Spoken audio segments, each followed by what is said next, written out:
Hello મિત્રો, અંગ્રેજી શબ્દ ભંડોળ છે એ શીખવાની સિરીઝ એટલે કે ઇંગ્લિશ વોકેબ સિરીઝ છે એની અંદર ડે 2 માં છે એ તમારું બધાનું સ્વાગત છે. ચાલો આગળ વધીએ. તો અહીંયા જોઈ શકાય છે કે શા માટે ઇંગ્લિશ વોકેબ છે એ શીખવી જરૂરી છે. તો એના માટે જોઈ શકાય છે કે જીપીએસસી ક્લાસ 1 2 અને સીસી ગ્રુપ અથવા તો પીએસઆઈ છે એની તમારી મેઇન્સ આન્સર રાઇટિંગની અંદર છે એ સારું એવું ઇંગ્લિશ વોકેબ છે એ પૂછાય છે. કેવી રીતે? તો કે તમે એક એસે લખતા હોય છો, તમે એક જે રિપોર્ટ રાઇટિંગ કરતા હોય છો, તમે સ્પીચ લખતા હોય છો, તો આવા સમયે છે તમારું વોકેબ સારું હોવું જોઈએ. ત્યારબાદ તમે જો બીજી ગુજરાત સરકારની ભરતીની વાત કરો તો એમાં ગ્રામરના એમસીક્યુ ની અંદર છે તમને એન્ટોનિમ સિનોનિમ્સ છે, વન વર્ડ સબસ્ટિટ્યુટ છે, ત્યારબાદ ઇડિયમ્સ અને ફ્રેઝ છે, આ બધું છે એ જોવા મળતું હોય છે. તો અહીંયા ઇંગ્લિશ વોકેબ છે એ ખાસ શીખવી જરૂરી છે. આજના પહેલા શબ્દની વાત કરીએ તો અબેરેશન. અબેરેશન એટલે અસામાન્ય, વિચલન તમે અહીંયા કહી શકો. અહીંયા તમે જોઈ શકો છો ઘણા બધા વ્યક્તિઓ છે એમાંથી આ છે એ કંઈક અલગ દેખાય છે, તો બધાથી અલગ છે એટલે કે અહીંયા વિચલન છે એ જોવા મળે છે, અસામાન્ય છે. તો અબેરેશનનો મતલબ થાય છે અસામાન્ય, વિચલન. એના સિનોનિમ્સની વાત કરીએ તો અહીંયા જોઈ શકાય છે ડેવિએશન. ડેવિએશન એટલે વિચલન, કંઈક છે એ અલગ છે એ તમને જોવા મળે છે. તો ડેવિએશન છે એનો સમાનાર્થી શબ્દ છે એ થશે. અહીંયા જોઈ શકાય છે his rude behaviour was an aberration from his usual polite nature, એટલે કે તેનું અસભ્ય વર્તન તેની સામાન્ય વિનમ્ર સ્વભાવથી છે એક વિચલન હતું. તો અહીંયા અબેરેશન છે એનો ઉપયોગ થયેલો છે કે તેનું જે અસભ્ય વર્તન તેની સામાન્ય વિનમ્ર જે સ્વભાવ છે એનાથી કંઈક અલગ હતું, તો વિચલન હતું એટલે અબેરેશન. એને ડેવિએશન પણ કહી શકો. તો કે એની deviation from the rule will not be acceptable, એટલે કે નિયમોમાંથી કોઈ પણ વિચલન છે એ સ્વીકારવામાં આવશે નહીં.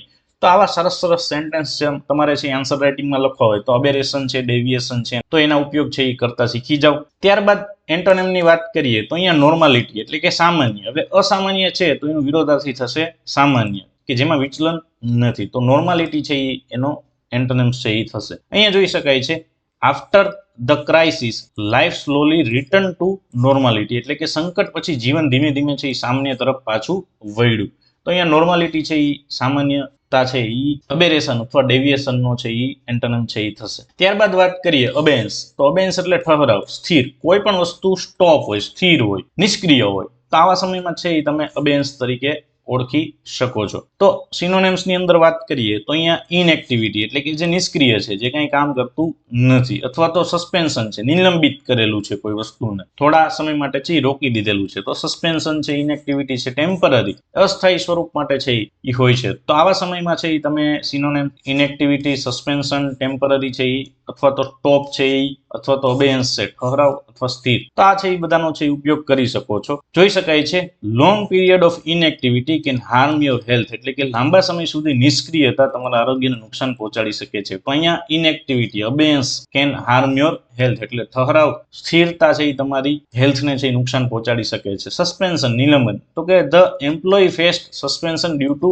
મિસકન્ડક્ટ, એટલે કે ગેરવર્તણૂકના કારણે કર્મચારીને નિલંબનનો સામનો કરવો પડ્યો. ટેમ્પરરી, અસ્થાયી, this is only temporary solution to the problem, એટલે કે આ સમસ્યાનો માત્ર અસ્થાયી ઉકેલ છે. તો અસ્થાયી, ઠહરાવ, સ્થિરતા માટે છે એ તમે અબેન્સ અથવા તો ઇનએક્ટિવિટી, સસ્પેન્શન અથવા તો ટેમ્પરરી છે એનો ઉપયોગ કરી શકો છો. એન્ટોનિમની વાત કરીએ તો કન્ટિન્યુ. હવે જે સ્થિર નથી, જે નિલંબિત નથી, તો એ હંમેશા કેવું હશે? ચાલુ હશે. તો કન્ટિન્યુએશન છે એ અહીંયા એનો એન્ટોનિમ્સ છે એ જોઈ શકાય છે. જોઈએ the continuation of the project depends on proper funding, એટલે કે આ પ્રોજેક્ટનું ચાલુ રાખવું યોગ્ય નાણાકીય સહાય પર આધાર છે. તો અહીંયા ઠહરાવ, સમાપ્તના બદલે તમે છે એ કન્ટિન્યુએશન છે એ ઉપયોગ કરી શકો છો. ત્રીજો છે અબીદ.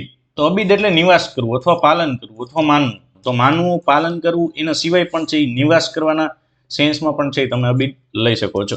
તો અહીંયા જોઈ શકાય છે કે એક ઘરમાં છે એ આ ત્રણેય લોકો છે એ નિવાસ કરે છે, અથવા એવું પણ કહી શકાય છે કે માતા પિતા છે એની આજ્ઞાનું છે એ બાળકો પાલન કરે છે. તો આ બંને સેન્સ છે એ તમને એક જ પિક્ચરમાં છે જોવા મળે છે. તો આ બંને સેન્સ છે આપણે ઉપયોગમાં લઈ શકીએ છીએ. સિનોનિમ્સની વાત કરીએ તો ડ્વેલ એટલે નિવાસ કરવું, વસવાટ કરવું, નિવાસ કરવું, અબીડ છે, ડ્વેલ છે.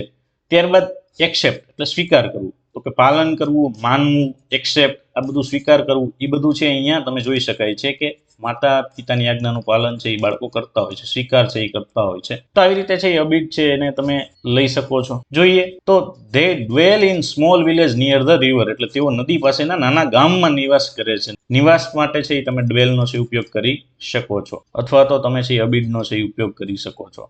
અને બીજો સેન્સ છે જે એક્સેપ્ટ અથવા સ્વીકાર છે, C decided two accept the job offer, એટલે તેણે નોકરીનો પ્રસ્તાવ સ્વીકારવાનો છે નિર્ણય કર્યો. ત્યારબાદ અબીડની વાત કરીએ તો પાલન કરવું. તો અહીંયા છે એ જોઈ શકાય છે you must abide by the rules of the organisation, એટલે કે તેમણે સંસ્થાના નિયમોનું પાલન કરવું જ જોઈએ. અહીંયા છે એમ્ફેસાઇઝ છે એ તમને જોવા મળે છે. મસ્ટ છે એ તમારું એમ્ફેસાઇઝ છે એ આપે છે. તો અહીંયા અબીડ એટલે કે પાલન કરવું જરૂરી છે. તો ડ્વેલ, એક્સેપ્ટ, અબીડ છે એ તમારું નિવાસના સ્થાને અને પાલન અથવા માનવા અથવા સ્વીકારના સ્થાને છે એ તમે અબીડ લઈ શકો છો.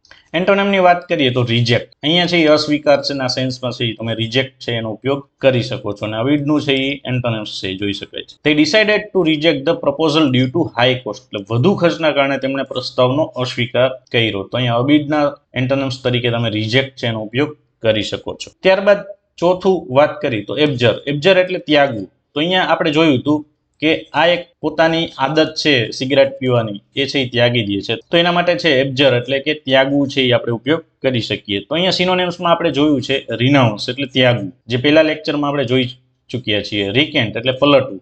અહીંયા તમે તમારી કોઈ મૂળ સ્થાનથી છે એ પલટી જાવ, એટલે કે તમે જે પહેલા ફોલો કરતા હતા એ બદલી દો. તો અહીંયા રિકેન્ટ એટલે પલટવું છે એ પણ ઉપયોગ કરી શકાય છે. અને વિડ્રો પાછું ખેંચવું, તમારો નિર્ણય છે તમે જો પાછો ખેંચો તો વિડ્રો. તો અહીંયા ત્યાગવું એટલે પાછું ખેંચવું, પલટવું, રિનાઉન્સ છે, આ બધા એના છે એ સિનોનિમ્સ છે એ જોઈ શકાય છે. અહીંયા જોઈ શકાય છે he decided to renounce his bad habit, એટલે તેણે પોતાની ખરાબ આદતોનો ત્યાગ કરવાનો નિર્ણય કર્યો. અને રિકેન્ટ એટલે પલટવું. The witness recanted his statement in court, સાક્ષીએ કોર્ટમાં પોતાનું નિવેદન છે એ પલટ. અને વિડ્રો પાછું ખેંચવું. She decided to withdraw her application, તેણે પોતાની અરજી પાછી લેવાનો છે એ નિર્ણય કર્યો.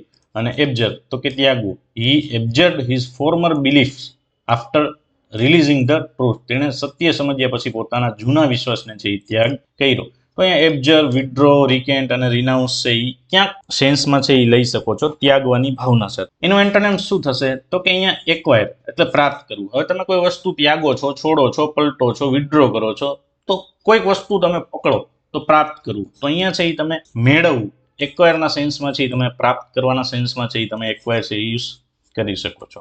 અહીંયા જોઈ શકાય છે C worked hard two acquire new skill, એટલે તેણે નવા કૌશલ્યને પ્રાપ્ત કરવા માટે મહેનત કરી. તો આ છે એ તમારા 4 શબ્દો છે તમે જોઈ લીધા છે. 5મા શબ્દની વાત કરીએ તો અબોલિશ. અબોલિશ એટલે કે હટાવવું. તો એબોલિશ અથવા અબોલિશ છે તમે કહી શકો છો હટાવવું.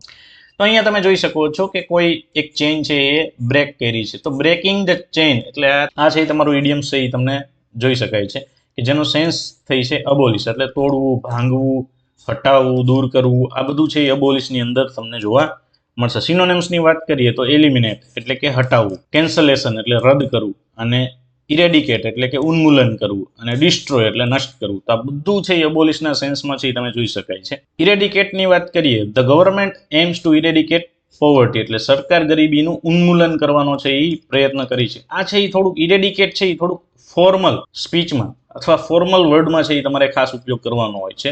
અને ઇનફોર્મલમાં છે એ તમે આ બધું છે ડિસ્ટ્રોય, કેન્સલેશન, એલિમિનેશન, આ બધું છે એ તમે ઇનફોર્મલ લેંગ્વેજમાં છે એ ઉપયોગ કરી શકો. ફોર્મલની અંદર તમારે જવું હોય વધુ તો ઇરેડિકેટ છે એનો ઉપયોગ સારો રહે. ડિસ્ટ્રોયની અંદર વાત કરીએ તો નષ્ટ કરવું. The fire completely destroyed the building, એટલે કે આગી ઇમારતને સંપૂર્ણ રીતે નષ્ટ કરી દીધી. અને અબોલિશની વાત કરીએ તો ભંગ કરવો.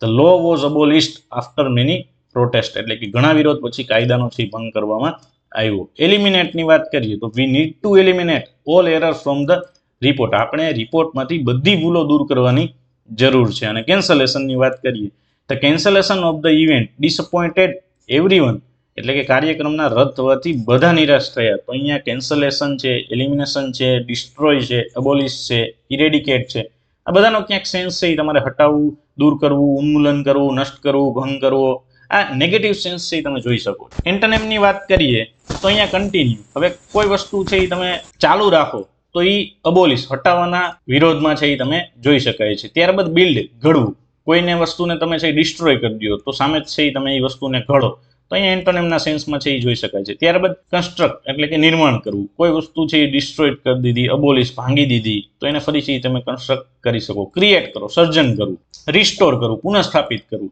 અને ફોર્મલાઇઝ કરવું.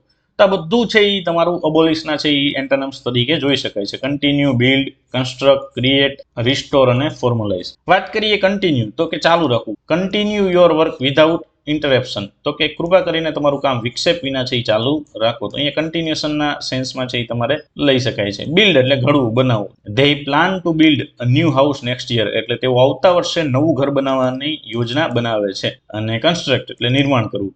The company will construct a bridge over the river, એટલે કે કંપની નદી પર પુલનું છે નિર્માણ કરે છે. તો અહીંયા કન્સ્ટ્રક્ટ, બિલ્ડ, કન્ટિન્યુ આ બધું છે એ અબોલિશના તમે અગેન્સ્ટમાં છે એ વાપરી શકો. ત્યારબાદ ક્રિએટ, સર્જન કરવું. She loves to create beautiful paintings, એટલે તેને સુંદર ચિત્રોનું સર્જન કરવું ગમે છે. અને રિસ્ટોર એટલે પુનઃસ્થાપિત કરવું. The team work to restore the old monuments, તો અહીંયા ટીમે જૂના સ્મારકને પુનઃસ્થાપિત કરવા માટે કામ કર્યું છે. અને ફોર્મલાઇઝ એટલે ઔપચારિક બનાવવું. તો અહીંયા they decided to formalise the agreement in writing, તેમણે કરારને લેખી સ્વરૂપમાં ઔપચારિક બનાવવાનો નિર્ણય કર્યો છે. તો અહીંયા અબોલિશને છે એ તમે વિરોધાર્થી તરીકે કન્ટિન્યુએશન, બિલ્ડ, કન્સ્ટ્રક્ટ, ક્રિએટ અને રિસ્ટોર અને ફોર્મલાઇઝના સેન્સમાં છે તમે ઉપયોગ કરી શકો છો. તો આવું જ નવું છે એ જાણવા માટે સરકારી સેવક છે એ યુટ્યુબ ચેનલ છે એને સબસ્ક્રાઇબ કરી દો અને તમારા મિત્રોને શેર કરી દો.